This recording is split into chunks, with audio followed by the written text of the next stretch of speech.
Hello नमस्कार राधे राधे। कैसे हैं आप सब। आप सभी का स्वागत है। आइए आज की इस क्लास में यूपीपी री एग्ज़ाम के लिए हिंदी विषय की प्रैक्टिस करते हैं और आज हिंदी के हम वर्णमाला के क्वेश्चन लाए हैं। तो चलिए आज के क्लास की हम शुरुआत करते हैं और ये रहा पहला क्वेश्चन आप सबके सामने। भाषा की सबसे छोटी इकाई है। ऑप्शन ए शब्द, बी व्यंजन, सी वर्ण स्वर, डी वर्ण। बताइए इसमें भाषा की सबसे छोटी इकाई कौन सी है। तो इसमें ऑप्शन नंबर डी सही होगा, वर्ण। वर्ण भाषा की सबसे छोटी इकाई है। चलिए हम अगले क्वेश्चन की तरफ चलते हैं। अगला क्वेश्चन ये रहा, वर्णमाला किसे कहते हैं। इसमें तो ऑप्शन टिक है पहले से, पर कोई बात नहीं, आप सब आंसर दे दीजिए। ऑप्शन ए शब्द के समूहों को, बी वर्णों के संकलन को, सी शब्द गणना को, वर्णों के व्यवस्थित समूह को। इसमें तो कुछ बताना ही नहीं है, पहले से ही टिक है, तो इसमें ऑप्शन डी सही होगा। चलिए हम अगले क्वेश्चन पे चलते हैं। हिंदी में मूलतः वर्णों की संख्या कितनी होती है। Option A 50, B 51, C 52, D 53। तो हिंदी में मूलतः वर्णों की संख्या 52 होती है। ऑप्शन सी सही होगा। आइए हम अगले क्वेश्चन की तरफ चलते हैं। अगला क्वेश्चन ये रहा, स्थान के आधार पर बताइए कि मूर्धन्य व्यंजन कौन से हैं। ऑप्शन नंबर ए गा घा, ऑप्शन बी जा झा, ऑप्शन सी डा ढा, ऑप्शन डी पा फा। बताइए मूर्धन्य से कौन कौन से व्यंजन बोले जाते हैं। ऑप्शन सी डा ढा मूर्धन्य व्यंजन है। टा ठा डा ढा ड़ा, ये सब मूर्धन्य व्यंजन है। चलिए हम अगले क्वेश्चन पे चलते हैं। निम्न में से कंठ ध्वनियाँ कौन सी हैं। ऑप्शन ए का खा, ऑप्शन बी या रा, ऑप्शन सी चा जा, ऑप्शन डी टाड़ा। बताइए कंठ से कौन कौन से व्यंजन बोले जाते हैं। तो कंठ से का और खा व्यंजन बोले जाते हैं। चलिए हम अगले क्वेश्चन पे चलते हैं। क्वेश्चन नंबर 7, ए वर्ण क्या कहलाते हैं। नासिक के मूर्धन्य, ओष्ठ, कंठ, तालव। बताइए कि ए वर्ण कहाँ से उच्चारित होते हैं। तो इसमें ए कंठ और तालव्य से बोले जाते हैं। चलिए हम अगले क्वेश्चन की तरफ चलते हैं। हिंदी वर्णमाला में अयोग्य वर्ण कौन से हैं। ऑप्शन ए आ, ऑप्शन बी ई, सी उ, डी आ। तो बताइए इसमें अयोग्य वर्ण कौन सा है। तो अयोग्य वर्ण और आ है। Option number D. चलिए हम अगले क्वेश्चन की तरफ चलते हैं। अगला 9वां क्वेश्चन है, वह व्यंजन है ऊष्म, अंतस्थ, महाप्राण, अघोष। बताइए वह कौन सा व्यंजन है। वह ऊष्म में आता है या अंतस्थ में आता है या महाप्राण में आता है या अघोष में आता है। तो वह अंतस्थ व्यंजन है। अंतस्थ व्यंजन 4 होते हैं, या रा ला वा। ये चारों अंतस्थ व्यंजन हैं। चलिए हम अगले क्वेश्चन की तरफ चलते हैं। लिखित भाषा में मूल ध्वनियों के लिए जो चिन्ह मान लिए गए हैं तथा जिस रूप में ये लिखे जाते हैं उसे कहते हैं। ऑप्शन ए स्वर, बी लिपि, सी ध्वनि कहते हैं, डी व्यंजन कहते हैं। बताइए कि जो लिखित भाषा में मूल ध्वनियों का चिन्ह मान लिए गए हैं उसे क्या कहते हैं। तो उसे हम लिपि कहते हैं। ऑप्शन बी सही होगा। चलिए हम अगले क्वेश्चन की तरफ चलते हैं और अगला क्वेश्चन ये रहा। दो व्यंजन जब एक साथ मिलते हैं जो क्या कहलाते हैं? ऑप्शन ए संयुक्त व्यंजन, अल्प प्राण, ऑप्शन सी अंतस्थ, ऑप्शन डी महाप्राण। बताइए जब दो व्यंजन एक साथ मिलते हैं तो वो क्या कहलाते हैं? तो ऑप्शन संयुक्त व्यंजन कहलाते हैं। ऑप्शन नंबर ए सही होगा। और अगला क्वेश्चन ये रहा। क्वेश्चन नंबर 12, बा फा बा भा मा व्यंजन होते हैं बता। ऑप्शन ए दंत, बी ओष्ठ, सी तालव्य, डी कंठ। बताइए ये सब कहाँ से उच्चरित होते हैं, इनका उच्चारण स्थान क्या है? तो ये सब ओष्ठ व्यंजन है, ये सब ओष्ठों के द्वारा बोले जाते हैं। दंत व्यंजन होते हैं ता, था, दा, धा, ना, ये सब दंत व्यंजन है। तालव्य चा, छा, जा,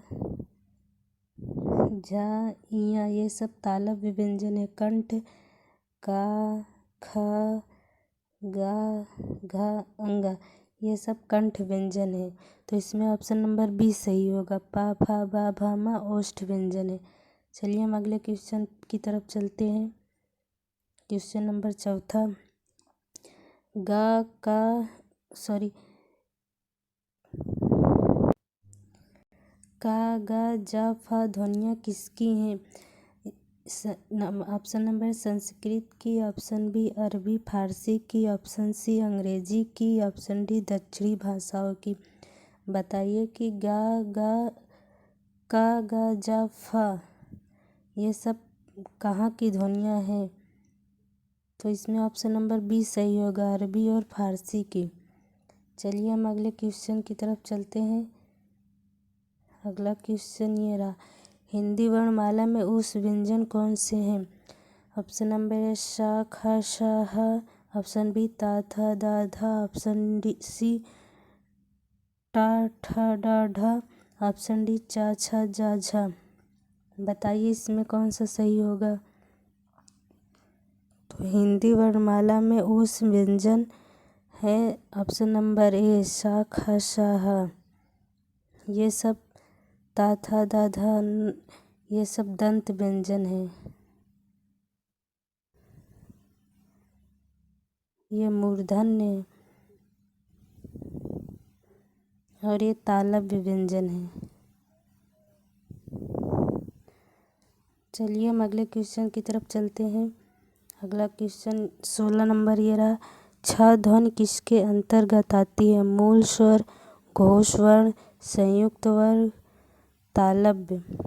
बताइए छ किसके अंतर्गत आती है? तो छ एक संयुक्त वर्ण है। ऑप्शन नंबर सी सही होगा। चलिए हम अगले क्वेश्चन की तरफ चलते हैं। क्वेश्चन नंबर 17, हिंदी शब्दकोश के छ का क्रम किस वर्ण के बाद आता है? बताइए छ किसके बाद लिखा जाता है? ऑप्शन ए का, बी छा, सी त्रा, डी ज्ञा। तो हिंदी शब्दकोश में छ का के बाद लिखा जाता है। यह एक संयुक्त व्यंजन है। ये दो शब्दों से दो वर्णों। तो चलिए हम अगले क्वेश्चन की तरफ चलते हैं और अगला क्वेश्चन ये रहा। ज्ञा वर्ण किस वर्णों के संयोग से बना है? ऑप्शन ए जा, इया, ऑप्शन बी जा, इया, ऑप्शन सी जा, धा, ऑप्शन डी जा, या। बताइए इसमें ज्ञा वर्ण किस वर्णों के संयोग से बना है? कौन सा ऑप्शन सही होगा? तो इसमें ऑप्शन बी सही होगा, जा और इया। और अगला क्वेश्चन ये रहा। हिंदी के जिन वर्णों का उच्चारण करते समय केवल श्वास का प्रयोग किया जाए उन वर्णों को कहते हैं। ऑप्शन ए अघोष, ऑप्शन बी सघोष, ऑप्शन सी अल्प प्राण, ऑप्शन डी महाप्राण। बताइए इसमें कौन सा सही होगा? तो इसमें ऑप्शन नंबर ए सही होगा, अघोष। चलिए हम अगले क्वेश्चन पे चलते हैं। अगला क्वेश्चन, घा का उच्चारण स्थान कौन सा है? बताइए घा का उच्चारण स्थान कौन सा है? ऑप्शन ए मूर्धा, ऑप्शन बी कंठ, ऑप्शन सी तालु, ऑप्शन डी दंत। तो घा का उच्चारण स्थान कंठ, ये का वर्ण का वर्ण है। आइए हम अगले क्वेश्चन की तरफ चलते हैं। यहाँ ये क्वेश्चन नंबर 21 होगा। 1 मिनट।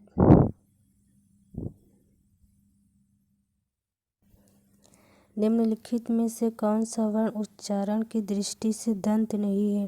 ए ता, बी ना, सी दा, डी टा। बताइए कि इसमें कौन सा वर्ण दंत से नहीं बोला जाता है।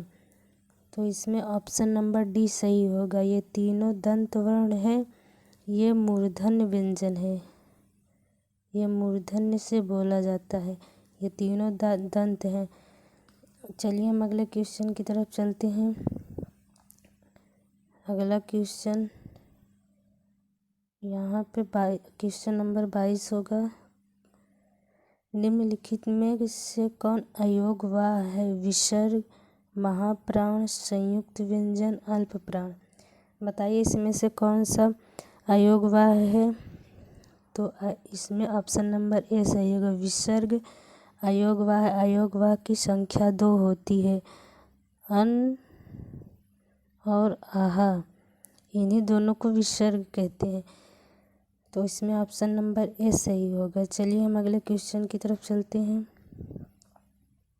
क्वेश्चन नंबर, यहाँ पे क्वेश्चन सब उल्टा सीधा लिखा है, कोई बात नहीं, मैं लिख देती हूँ। यहाँ पे क्वेश्चन नंबर 23 होगा। निम्नलिखित में से किसे हिंदी की मानक वर्णमाला में स्थान नहीं दिया गया है? बताइए इसमें हिंदी वर्णमाला में कौन सा अक्षर नहीं रखा गया है? तो हिंदी वर्णमाला में इसे भी स्थान दिया गया, इसे भी दिया गया, इसे भी दिया गया है, लेकिन हिंदी वर्णमाला में ऐसा कोई वर्ण नहीं लिखा होता है। तो ऑप्शन नंबर सी सही होगा। चलिए हम अगले क्वेश्चन की तरफ चलते हैं। क्वेश्चन नंबर 24, यहाँ पे 30 लिखा है, मैं इसे बना देती हूँ। निम्नलिखित में से कौन सा पश्च स्वर है? ऑप्शन नंबर ए आ, ऑप्शन बी ई, ऑप्शन सी जा, ऑप्शन डी ढा। बताइए इसमें कौन सा पश्च स्वर है? तो इसमें ऑप्शन नंबर ए सही होगा। स्वर को जिह्वा के आधार पर तीन भागों में बांटा गया है। नंबर 1 अग्र स्वर, नंबर बी मध्य स्वर और नंबर डी पश्च स्वर।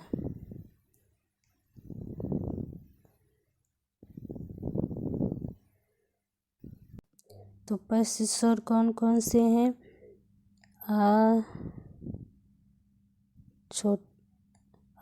ओ,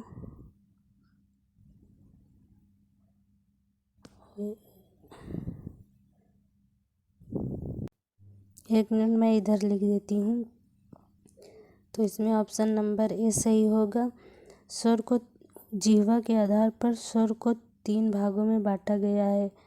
अग्र स्वर, मध्य स्वर और पश्च स्वर।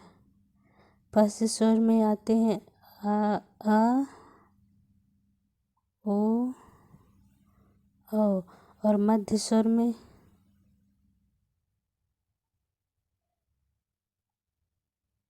एक मिनट मैं फिर से लिख देती हूँ, इसमें कुछ गड़बड़ हो जा रहा है। नंबर 1 अग्र स्वर, मध्य स्वर, पश्च स्वर। तो इसमें आएगा छोटा आ, ओ, औ, ऊ। मध्य में आता है, इसमें बड़ा आ आएगा, मध्य में छोटा आ आता है, बाकी ई ए अग्र स्वर में आते हैं। तो इसमें ऑप्शन नंबर ए सही होगा। चलिए हम अगले क्वेश्चन की तरफ चलते हैं। अगला क्वेश्चन, अनुनासिक का संबंध होता है केवल नाक से, केवल मुंह से, नाक और मुंह से।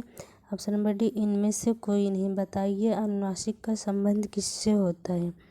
तो अनुनासिक का संबंध नाक और मुंह दोनों से होता है। ऑप्शन सी सही होगा। चलिए हम अगले क्वेश्चन की तरफ चलते हैं। अगला क्वेश्चन, इनमें से ओ का उच्चारण स्थान कौन सा है। ऑप्शन ए दंत, ऑप्शन बी मूर्धा, ऑप्शन सी दंत, ऑप्शन डी कंठोष्ठ। इसमें दंत 2 बार हो गया है, कोई बात नहीं, यहाँ पे हम तालव्य लिख देते हैं। अब बताइए इसमें कौन सा सही है। ओ का उच्चारण स्थान कौन सा होगा। तो ऑप्शन नंबर डी, ओ का उच्चारण स्थान कंठोष्ठ दोनों से होता है। चलिए हम अगले क्वेश्चन की तरफ चलते हैं। भाषा निर्माण की इकाइयों का सही अनुक्रम है, बताइए। ऑप्शन ए शब्द ध्वनि वाक्य पद, बी शब्द वाक्य ध्वनि पद, सी पद वाक्य ध्वनि शब्द, डी ध्वनि शब्द वाक्य पद। बताइए इसमें कौन सा क्रम सही होगा। तो इसमें डी सही होगा। भाषा निर्माण सबसे पहले ध्वनि आती है, फिर शब्द बनते हैं, फिर पद बनता है, फिर वाक्य बनता है। चलिए हम अगले क्वेश्चन की तरफ चलते हैं। प्रयत्न के आधार पर ला किस प्रकार की ध्वनि है। पार्श्विक, नंबर बी उच्छिप्त, ऑप्शन सी प्रकंपित, ऑप्शन डी संघर्षहीन। बताइए इसमें ला किस प्रकार की ध्वनि है। तो ला उच्छिप्त प्रकार की ध्वनि है। चलिए हम अगले क्वेश्चन की तरफ चलते हैं।